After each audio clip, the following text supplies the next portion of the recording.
রক্তে সিরাম ক্রিয়েটিনের মাত্রা 3 মাসের বেশি স্বাভাবিকের চেয়ে বেশি থাকে, সেক্ষেত্রে আমরা আসলে দীর্ঘমেয়াদী কিডনি রোগ বলে থাকি। এবং পুরুষের ক্ষেত্রে এই লেভেলটা 1.2 আর 1.3 এবং মহিলাদের ক্ষেত্রে লেভেলটা 1 কিংবা 1.1। আমরা কিডনি রোগ সম্পর্কে আলোচনা করছি, কিন্তু এখানে দীর্ঘমেয়াদী শব্দটি আছে। এই দীর্ঘমেয়াদী কিডনি রোগ বলতে আসলে কি বুঝি? ধন্যবাদ। আসলে যে একটি পরীক্ষার মাধ্যমে, মানে মেইন একটি পরীক্ষার মাধ্যমে আমরা দেখি যে কিডনিটা ঠিক আছে কিনা, সেটা হলো রক্তের সিরাম ক্রিয়েটিনিন। যদি কারো রক্তের সিরাম ক্রিয়েটিনের মাত্রা 3 মাসের বেশি স্বাভাবিকের চেয়ে বেশি থাকে, সেক্ষেত্রে আমরা আসলে দীর্ঘমেয়াদী কিডনি রোগ বলে থাকি।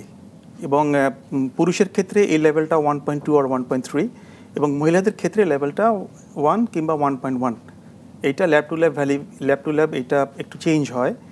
তো মেইন কথাটা হলো, যদি কোনো রোগীর সিরাম ক্রিয়েটিনিনের মাত্রা 3 মাসের বেশি সময় ধরে বেশি থাকে, সেটাকে আমরা দীর্ঘমেয়াদী কিডনি রোগ হিসেবে বলি। আচ্ছা, মানে টানা 3 মাস যদি কারো সিরাম 3 মাসের বেশি, যদি 3 মাসের বেশি এটা নরমাল রেঞ্জের উপরে থাকে, তো তাকে আমরা দীর্ঘমেয়াদী কিডনি রোগ হিসেবে বলে থাকি। আচ্ছা, আমাদের দেশে দীর্ঘমেয়াদী কিডনি রোগের প্রধান কারণ কি? আমাদের দেশে এবং তথা সম্পূর্ণ বিশ্বে দীর্ঘমেয়াদী কিডনি রোগের মেইন কারণ আসলে 3টা। একটা হচ্ছে হাইপারটেনশন অর উচ্চ রক্তচাপ, ডায়াবেটিস এবং ক্রনিক গ্লোমেরুলোনেফ্রাইটিস, কিংবা দীর্ঘদিন যদি কারো কিডনিতে প্রদাহ থাকে।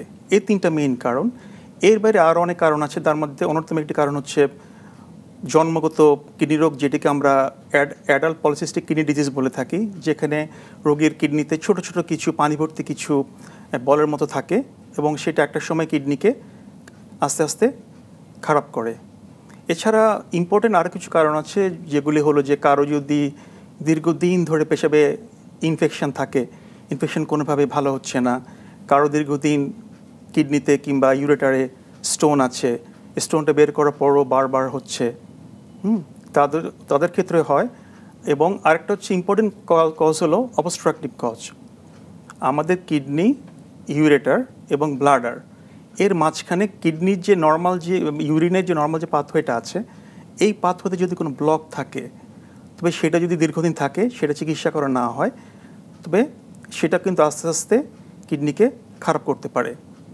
এছাড়া বর্তমানে আমাদের দেশে আমরা অনেক পেশেন্ট পাই যে যাদের এর কোনোটাই নেই, কিন্তু যারা দীর্ঘদিন ধরে চিকিৎসকের পরামর্শ ছাড়া কিংবা নিয়েও তারা একের অধিক ব্যথার মেডিসিন খেয়ে যাচ্ছেন কয়েক বছর ধরে, তাদেরও কিন্তু একটা সময় দীর্ঘমেয়াদী কিডনি রোগ হতে পারে। আচ্ছা, তার মানে আপনি বেশ কয়েকটা কারণ বললেন, এবং আপনি প্রথমেই বলেছেন ডায়াবেটিস এবং হাইপারটেনশন, উচ্চ রক্তচাপ। এবং আমাদের কিন্তু ঘরে ঘরে এখন এইটা দেখা যায়। এরকম কোনো পরিবার অথবা বাসা পাওয়া যায় না যেখানে কেউ একজনে ডায়াবেটিস অথবা উচ্চ রক্তচাপে ভুগছেন না। তাহলে তাদের সবার ক্ষেত্রেই দীর্ঘমেয়াদী কিডনি রোগ হবার সম্ভাবনা থেকে যাচ্ছে। আচ্ছা, নিশ্চয়ই আমি আশা করব আমাদের দর্শক আজকে আমাদের এই প্রোগ্রামটি দেখছেন এবং তারা এই বিষয়ে উপকৃত হবেন। আমাদের দেশের কি কোনো পরিসংখ্যান আছে কিনা যে কতজন দীর্ঘমেয়াদী রোগী, মানে কিডনি রোগে আক্রান্ত রোগী আছেন, অথবা কত পার্সেন্টেজ?